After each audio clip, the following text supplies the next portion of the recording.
Hello दोस्तों, कैसे हैं आप लोग। उम्मीद करता हूं कि आप लोग सभी अच्छे होंगे। हमारी क्लास में चल रहा था ओवरहेड डिस्ट्रीब्यूशन, जिसमें हम लोगों ने अभी तक ढेर सारी बातें की हैं कि ओवरहेड डिस्ट्रीब्यूशन क्या होता है या ओवरहेड किसे कहते हैं, इनडायरेक्ट कॉस्ट किसे कहा जाता है। इसके बाद हम लोगों ने कुछ क्वेश्चंस की प्रैक्टिस भी किया है, लाइक क्वेश्चन नंबर 1, 2, 3 मैंने ऑलरेडी आपको करवा दिया है, जिसमें प्राइमरी डिस्ट्रीब्यूशन कैसे सॉल्व करते हैं, प्राइमरी डिस्ट्रीब्यूशन में एलोकेटेड ओवरहेड क्या होता है, अपोर्शनमेंट ओवरहेड किसे कहते हैं, और सेकेंडरी डिस्ट्रीब्यूशन क्या होता है। हालांकि पिछली क्लास में सेकेंडरी डिस्ट्रीब्यूशन की बहुत छोटी सी बात मैंने आपको बताई थी, जब मैंने ये कहा था कि सर्विस डिपार्टमेंट के खर्चे को प्रोडक्शन डिपार्टमेंट में बांटना, डिस्ट्रीब्यूट करना सेकेंडरी डिस्ट्रीब्यूशन कहलाता है। ठीक है, लेकिन आपको पता है सेकेंडरी डिस्ट्रीब्यूशन के फर्दर कई बातें होती है। सर क्या बताओ? देखो, एक बात तो कंफर्म है कि अगर कोई सर्विस डिपार्टमेंट सारे प्रोडक्शन डिपार्टमेंट को अपनी सर्विसेज प्रोवाइड करती है, एक सर्विस डिपार्टमेंट अगर सारे प्रोडक्शन डिपार्टमेंट को अपनी सर्विसेज प्रोवाइड करती है, तो उस सर्विस डिपार्टमेंट का खर्चा सारे प्रोडक्शन डिपार्टमेंट में डिस्ट्रीब्यूट करेंगे। एग्जांपल, मैं पहले कुछ बातें डिस्कस कर देता हूं। देखो, हम लोग बात करेंगे सेकेंडरी, यस आज का टॉपिक हमारा यही है, सेकेंडरी डिस्ट्रीब्यूशन। और हम अच्छे से जानते हैं secondary distribution means the expense, the overhead of service department distribute between the production department. Service department के खर्चे को प्रोडक्शन डिपार्टमेंट में बांटना सेकेंडरी डिस्ट्रीब्यूशन कहलाता है। राइट, याद करो ना, मैंने कुछ इस तरह से बनाया था, एक कॉलम प्रोडक्शन डिपार्टमेंट का और एक कॉलम हमने बनाया था सर्विस डिपार्टमेंट का। ठीक है, प्रोडक्शन डिपार्टमेंट 2 हैं जी, 3 है A B C, service department है एक्स और वाई। जो भी खर्चा ऑलरेडी डिस्ट्रीब्यूटेड है, एलोकेटेड है, वो हम समय बांट देंगे। जो खर्चा कंबाइंड है हम उसे किसी स्पेसिफिक रेशियो में डिस्ट्रीब्यूट करेंगे, देन हम इनका टोटल करेंगे।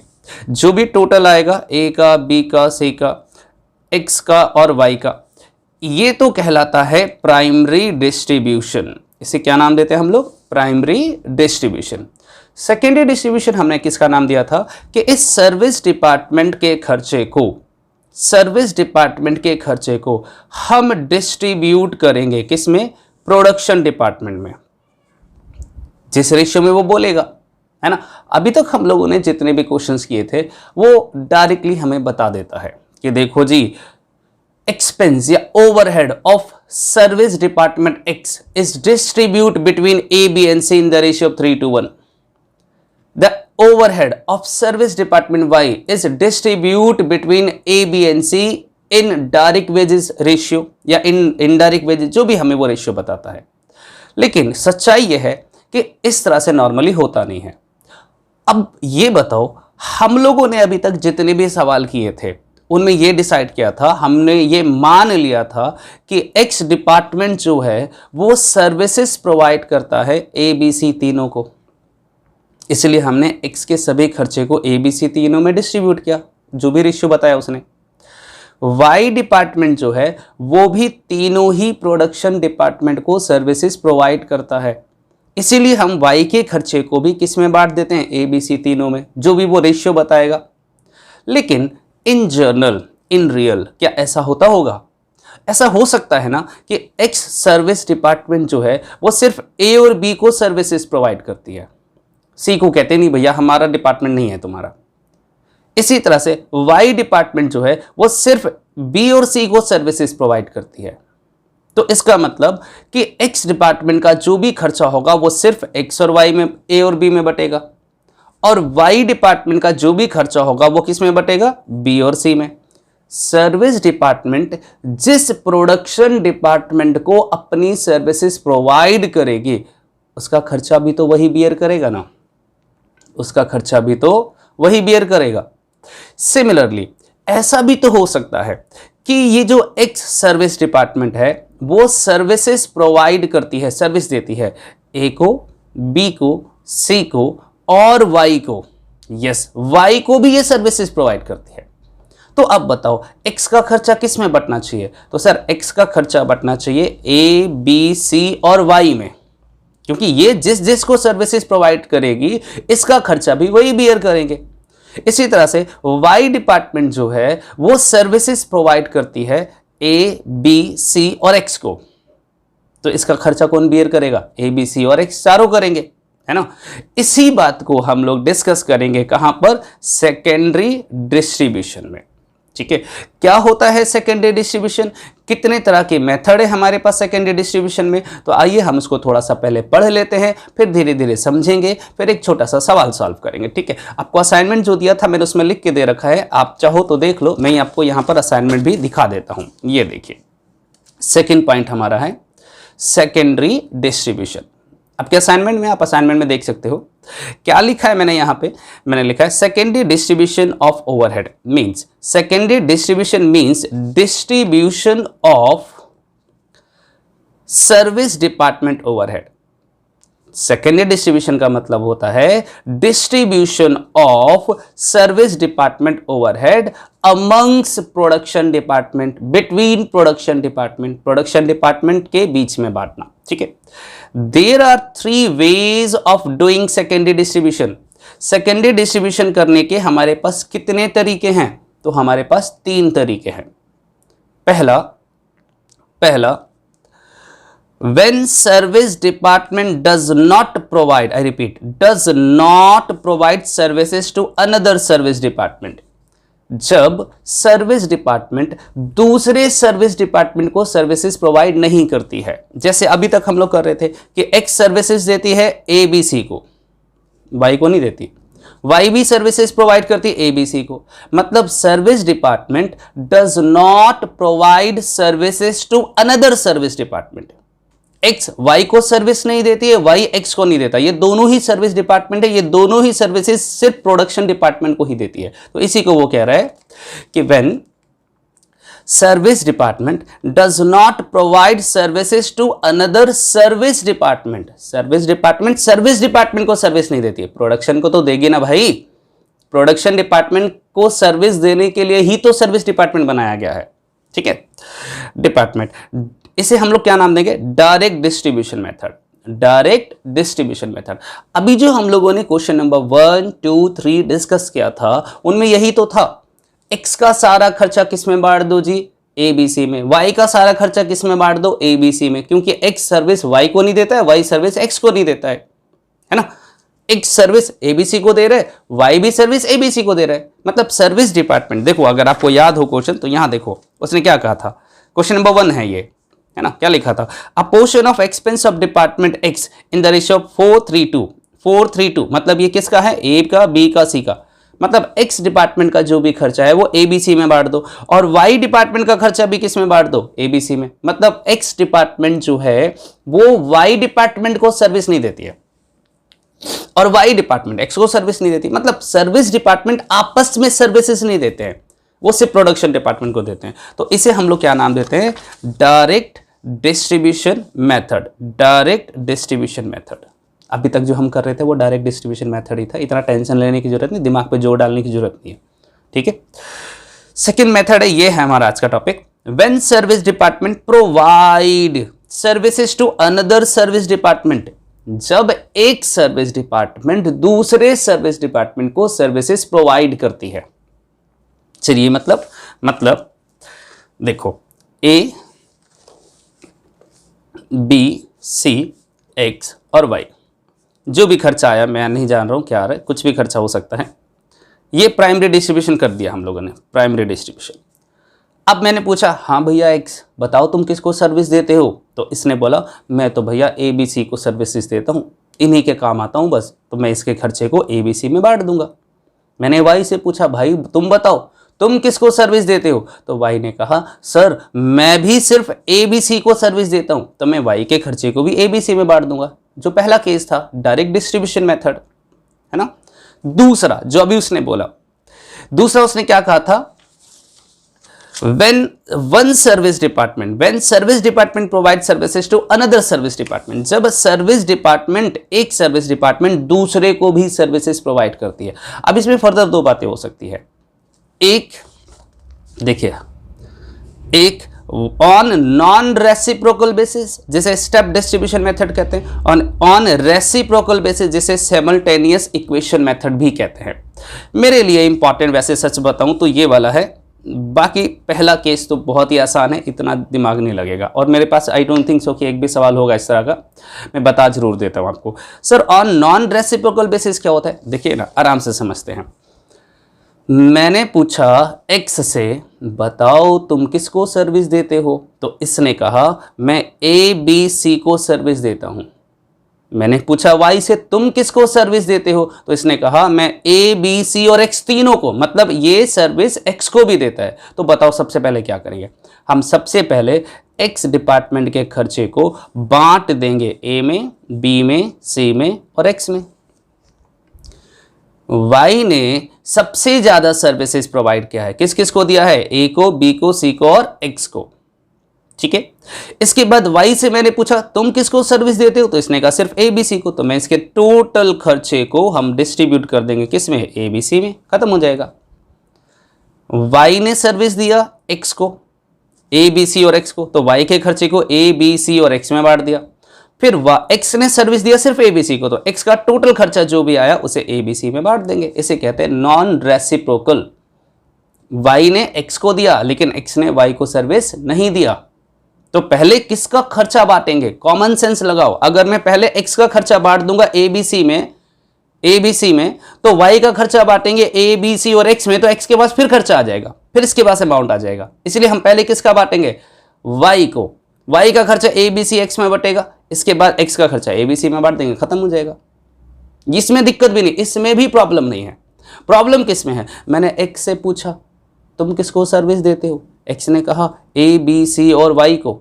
मैंने वाई से पूछा तुम किसको सर्विस देते हो, इसने कहा ए बी सी एक्स को। मतलब ऐसे समझते हैं, इसका 100 रुपये का खर्चा है, इसका भी 100 रुपये का खर्चा, इसका भी 100 रुपये का खर्चा, इसका भी 100 रुपये का खर्चा, इसका भी 100 रुपये का खर्चा, कुछ भी मान लेते। मैंने वाई से पूछा किसका खर्चा है, बताओ किसको सर्विस देते हो, इसने कहा चारों को। मैंने कहा ठीक है, और इक्वल रेशियो है, 25 तुम्हें, 25 तुम्हें, 25 तुम्हें, 25 तुम्हें, और तुम्हारे में 100 रुपये माइनस।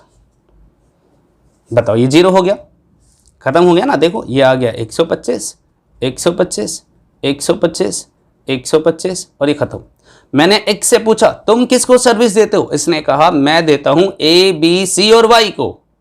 मैंने कहा अच्छा 125 को बांटो चारों में, तो कुछ भी बात देते हैं, अमाउंट मैं अलग से ले लेता हूँ, इसका 50 ले लेते हैं, इसका 25 ले लेते हैं, इसका 25 ले लेते हैं और इसका 25 ले लेते हैं, हो गया ना 150। अब जरा टोटल चेक करोगे तो ये आ गया 175, 150, 150, 125। अरे इसका बाटा है तो 125 माइनस हो गया ना इसमें, ये 0 हो गया और ये 25। अब देखो x का बाटा y का बाटा x में आ गया, और x का जब y में बांटेंगे फिर y का गया, फिर y का किस में बांटेंगे, a b c और x में। तो ऐसे तो ये इसको सर्विस दे रहा है, ये इसको सर्विस दे रहा है, ये एक दूसरे को सर्विस देते रहेंगे, ये कभी 0 आएगा ही नहीं। इसका खर्चा हम y में डालेंगे, y का खर्चा x में डालेंगे, x का खर्चा y में डालेंगे, ये तो कॉन्टिन्यूसली चलता रहेगा, बहुत लंबा प्रोसेस चलेगा। तो ऐसे केसेस में हम मैथमेटिक्स का थोड़ी हेल्प लेते हैं, जिसे कहते हैं सिमल्टेनियस लीनियर इक्वेशन। ठीक है, हम करके भी देखेंगे एक सवाल कि क्या होता है। चलिए पहले पढ़ लेते हैं, फिर एक सवाल सॉल्व करेंगे। चलिए पढ़ते हैं इन सारी बातों को, दोबारा रीड कर देता हूँ। Secondary distribution means distribution of service department overhead. There are 3 ways of doing secondary distribution. When service department does not provide services to another service department, जब एक सर्विस डिपार्टमेंट दूसरे सर्विस डिपार्टमेंट को services नहीं देता है। When service department provides services to another service department, जब एक service department दूसरे सर्विस डिपार्टमेंट को सर्विसेज प्रोवाइड करता है। इसमें 2 केसेस बन सकते हैं। ऑन नॉन रेसिप्रोकल बेसिस, मतलब एक दूसरे को देता है लेकिन दूसरा पहले को नहीं देता है service, step distribution method. On reciprocal basis, simultaneously equation method, एक दूसरे को देता है, दूसरा पहले को देता है, पहला दूसरे को सर्विसेज प्रोवाइड करता है। एक एक करके पढ़ते हैं।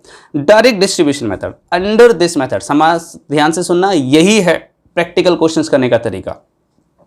डायरेक्ट डिस्ट्रीब्यूशन मेथड जो अभी तक कर रहे थे, under this method cost of service department are directly apportion मतलब बांटना, टू प्रोडक्शन डिपार्टमेंट। इसे डायरेक्ट हम बांट देंगे किसमें, प्रोडक्शन डिपार्टमेंट में। totally ignored the service rendered by the one service department to another service department। मतलब एक सर्विस डिपार्टमेंट के खर्चे को दूसरे में नहीं डालेंगे, इग्नोर कर देंगे, उसे सीधा ही प्रोडक्शन में बांट देंगे। एक्स का खर्चा एबीसी में दिखाएंगे, वाई का खर्चा भी एबीसी में दिखाएंगे, दैट्स इट। अभी तक ऐसे ही सवाल कर रहे थे। Step distribution, under this method total cost of service department is apportion, बांटेंगे non reciprocal basis. Non reciprocal मतलब रिपीट नहीं होता है। For this purpose, we will start with that department which have given services to maximum number of other department। अभी example दिया था, इधर यहां देखो, X जो है ABC को सर्विस देता है और Y ABC और X को देता है। तो बताओ सबसे ज्यादा कौन ज्यादा डिपार्टमेंट को सर्विस दे रहा है? सर Y 4 को दे रहा है, X 3 को दे रहा है। तो फिर पहले Y से बांटेंगे, Y का खर्चा सब में बांटेंगे, फिर X का खर्चा सब में बांटेंगे, बात खत्म। देखिए, we will start with that department, उस डिपार्टमेंट से which has given services to maximum number of department। अब आखिरी और जब सबसे इंपॉर्टेंट है जो हमारा टॉपिक है, ये तो बकवास वाला पॉइंट था, simultaneously equation method। under this method total cost of service department is apportioned on reciprocal basis। for this purpose we will solve the help of the linear equation। हम 10th क्लास में पढ़ते थे linear equation in two variable, उसकी बातें करेंगे, ठीक है। Sir क्या क्या कह दिया, कुछ समझ तो आया नहीं? तो आइए ना बेटा, एक सवाल करते हैं तभी तो समझ आएगा। बिना सवाल करे कैसे समझ आ जाएगा, बताओ। कौन सा सवाल करवाओगे सर? मैं तो सोच रहा हूँ 1 करवा दिया, 2 करवा दिया, 3 करवा दिया, 4 आसान है, आप खुद ही ट्राई कर लेना। मैं 5th करवाने वाला हूँ। ये देखो, ये है 5वां सवाल, ठीक है, लीनियर इक्वेशन वाला मैं क्वेश्चन है। ये कहता है from the following information work out the production hour rate. देखो प्रोडक्शन आर रेट अभी तक मैंने निकालना बताया नहीं, और मैंने हर बार बोला है कि हर सवाल के नीचे 2-3 लाइन छोड़ दिया करो। जितने डिपार्टमेंट है प्रोडक्शन डिपार्टमेंट, एटलीस्ट उससे डबल लाइन छोड़ दिया करो। Of recovery of overhead in department ABC. ये देखो, यहां मुझे सारे खर्चे ऑलरेडी डिस्ट्रीब्यूट करके दे रखा है, मतलब पहले से डिवाइडेड है। Rent ABC D, electricity, fire insurance, plant depreciation, transport, estimated working hour, सब कुछ मुझे दे रखा है। और मुझे यहाँ पर कंबाइंड एक्सपेंस दे ही नहीं रखा। तो मैं तो सीधा क्या करने वाला हूँ, मैं तो सीधा क्वेश्चन नंबर 5 टेबल बनाने वाला हूँ।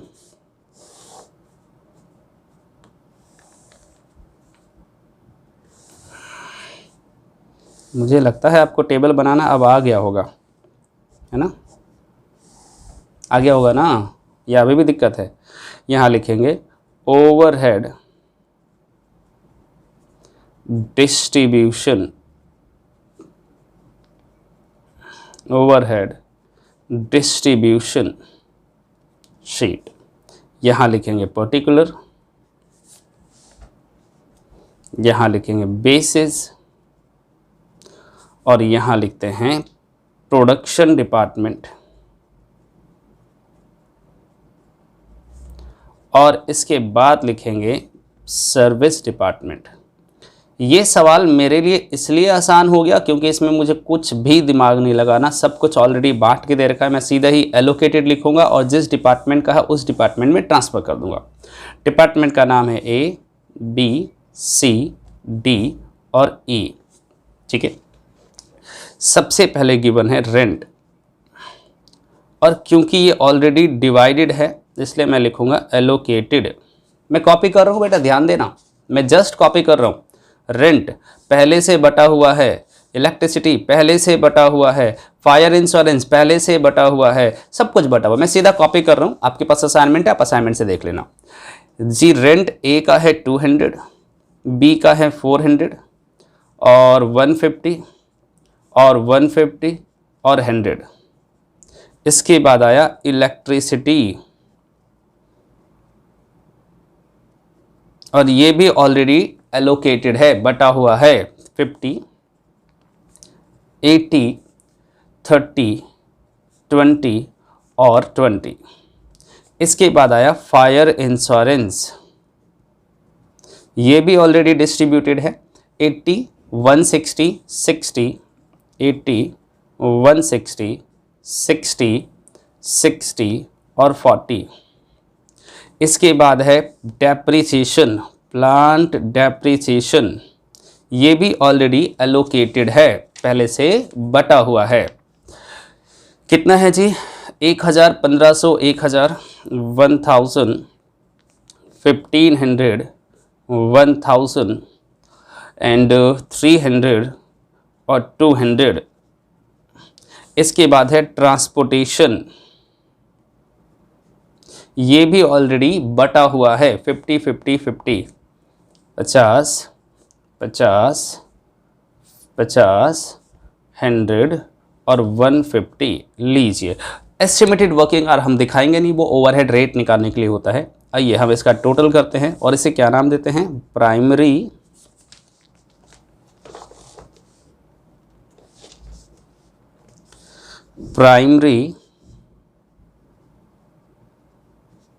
डिस्ट्रीब्यूशन। बट ये जी प्राइमरी डिस्ट्रीब्यूशन टोटल कितना आ रहा है? तो टोटल आ गया है जी इसका 1380 और 2190। कैलकुलेटर अलाउड है, आपको पता है ना, आप कैलकुलेट कीजिए प्लीज़। 1290 और ये आ गया 630 और ये हमारे पास आ गया है 510। ठीक है, देख लो, 100, 3, 4, 510। ठीक है, अब सेकेंडरी डिस्ट्रीब्यूशन हमारा टॉपिक है। यहां तक तो हमने कुछ नया सीखा ही नहीं है। सेकेंडरी डिस्ट्रीब्यूशन में हमारा सवाल क्या कहता है? देखिए, expenses of the service department D&E are apportion distributed as under. उसे बांटेंगे। डी का जो खर्चा है वो ए को मिलेगा 30%, बी को मिलेगा 40%, सी को मिलेगा 20%। अगर इतना बोलकर चुप हो जाता, आगे वो नहीं बताता, तो हम समझ जाते डायरेक्ट डिस्ट्रीब्यूशन है, जो भी डी का खर्चा होगा वो ए बी सी में बांट देते। लेकिन समस्या ये है कि डी का जो भी खर्चा है वो ई को भी मिलेगा 10% और ई का जो भी खर्चा है वो डी को भी मिलेगा कितना? 20%। मतलब डी ई को सर्विस देता है और ई डी को सर्विस देता है। Reciprocal basis. अब कैसे करें? वही बात है ना, अगर हम डी का खर्चा बांटने जाएंगे तो ई में कुछ आ जाएगा, ई का खर्चा बांटेंगे डी में आएगा, ई डी का खर्चा ई में आ जाएगा। ये ऐसे तो बहुत ज़्यादा टाइम लग जाएगा। तो ऐसे केसेस में हम लीनियर इक्वेशन फॉलो करते हैं। लीनियर इक्वेशन हम लोग जब छोटे बच्चे थे ना 10th क्लास में, तो linear equation in 2 variable follow करते थे। हम यहाँ लेट करेंगे, let D be the total overhead या टोटल एक्सपेंस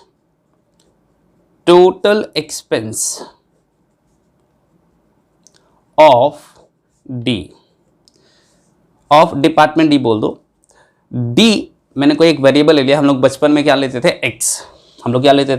एक्स। तो हम यहाँ पे क्या ले रहे हैं? डी। याद रखने के लिए आसान रहेगा। एंड ई बी द,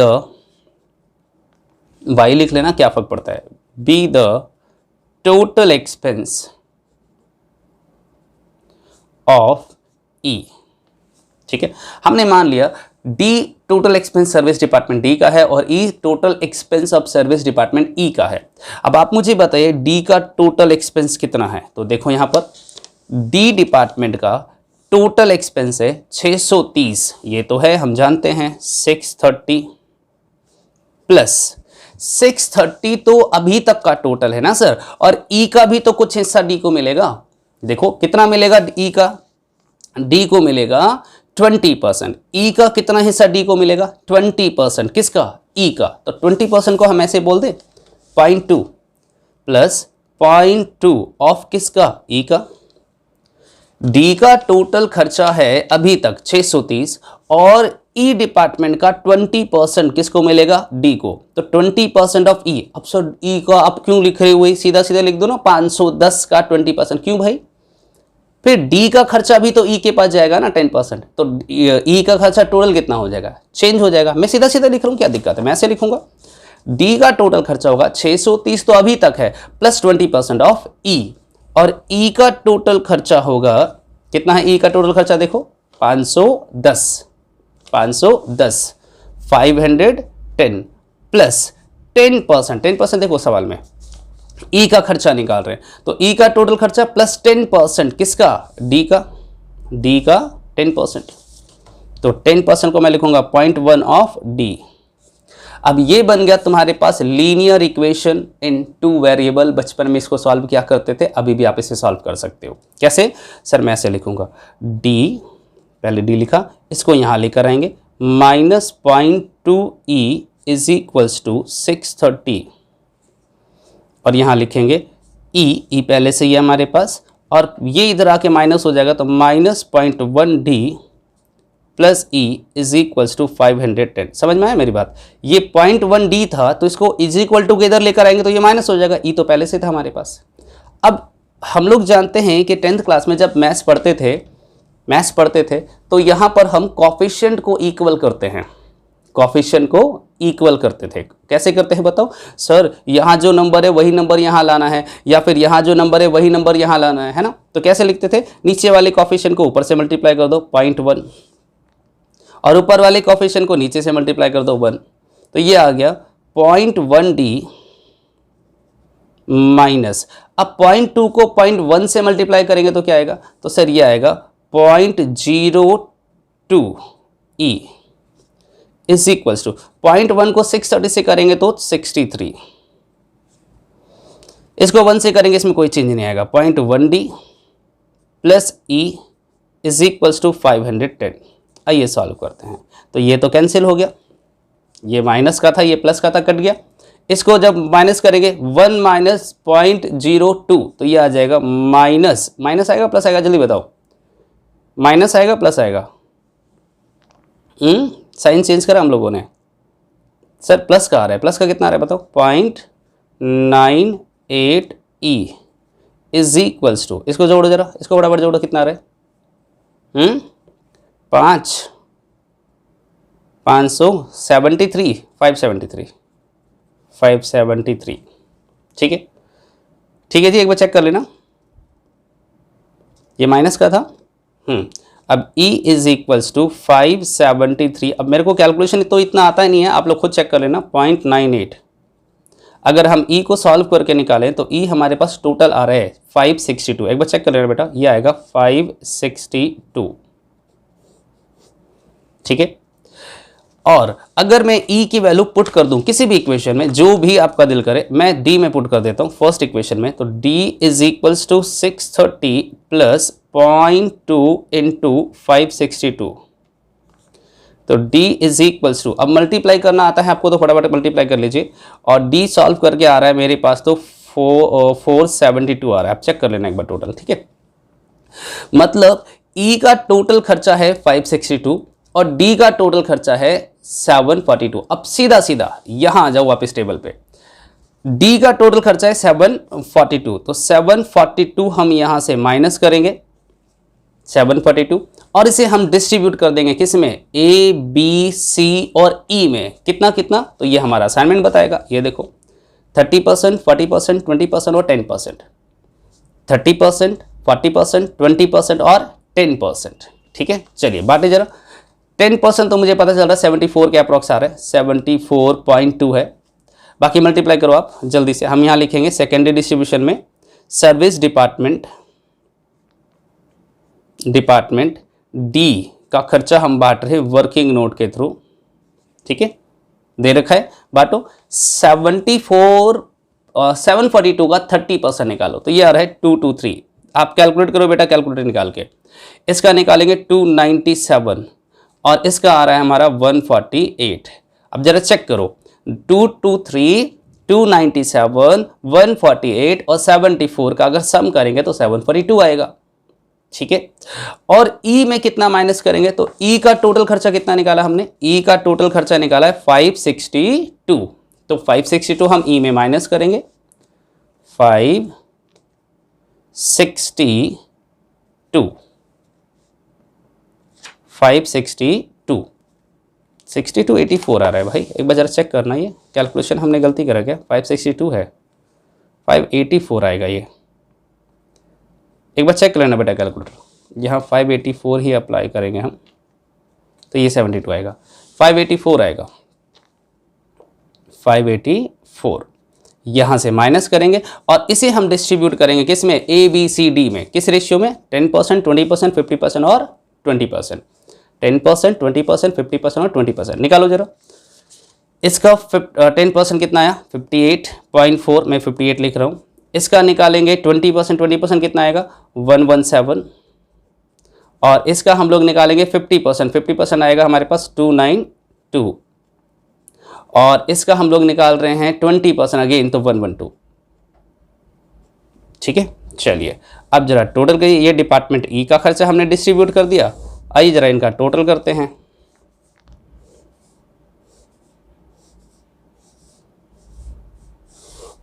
ये आ गया टोटल ओवरहेड, ये तो जीरो आ जाएगा जी, 100% जीरो आएगा, क्योंकि इसको जीरो लाना ही मेरा मोटिव होता है। इसका टोटल चेक करो, ये भी जीरो आएगा। इसका टोटल निकालते हैं, इसका टोटल आ रहा है 1661, इसका टोटल आ रहा है 2604, और इसका टोटल आ रहा है 1730। लीजिए अब एक काम कीजिए, आप इसे कॉपी कर लीजिए, पूरा टेबल आपको दिख रहा है। ऊपर तो सिर्फ नाम दे रखा है मैंने, तो आपको पूरा टेबल दिख रहा है। अब जल्दी से कॉपी कीजिए, फिर मैं आपको वो वर्किंग नोट भी दिखाता हूँ जिसमें हम लोग लीनियर इक्वेशन इन 2 वेरिएबल करते हैं। अगर किसी को कोई दिक्कत भी हो तो अभी एक सवाल और है, हम उसको फिर से समझेंगे, लेकिन कोशिश करना आप इसे सॉल्व करने की। ठीक है, बहुत आसान है बेटा, छोटे छोटे बच्चों वाली मैथमेटिक्स है, और कैलकुलेशन पे थोड़ा सा ध्यान रखना, क्योंकि कैलकुलेशन गलत हो गया तो फिर गलत हो जाएगा। ठीक है, जल्दी कीजिए, स्पीड में, जल्दी बच्चे। हाँ, और वैसे भी मैंने आपको बोला हुआ है यार, वीडियो पॉज करके कॉपी किया करो, आपके लिए आसानी हो जाएगा। तो आई होप आपने कॉपी कर लिया होगा। मैं आपको नीचे का वर्किंग नोट दिखा देता हूँ एक बार। आप सारा वर्किंग नोट आपको एक साथ दिख रहा है, आप जल्दी से इसे कॉपी कर लीजिए, और आज आप इस क्वेश्चन को घर जाकर दोबारा से सॉल्व करेंगे। और एक सवाल और है मेरे पास इसमें, और वो है होमवर्क, मैं आपको दे देता हूँ, क्वेश्चन नंबर 6। एक ही सवाल है, तो मैं ऐसे लिख देता हूँ, question number 6 and question number 5, ये दोनों आप उसे ट्राई करना। एक बार तो क्वेश्चन नंबर 5 दोबारा ट्राई करना, और क्वेश्चन नंबर 6 कोशिश करना, बिल्कुल डिट्टो सेम है। अगर नहीं हुआ तो मैं पहले क्वेश्चन नंबर 6 अगली क्लास में डिस्कस कर दूंगा, और उसके बाद ओवरहेड रिकवरी रेट बता दूंगा, जो आखिरी टॉपिक होगा इसका। इसके बाद फिर हम मशीन आवर रेट वाला सीखेंगे। ठीक है, तो चलिए जल्दी से नोट कर लीजिए, और आज हम लोग इतना ही करते हैं, बाकी करेंगे नेक्स्ट क्लास में। तब तक के लिए बाय, सी यू, टाटा, सब खैर।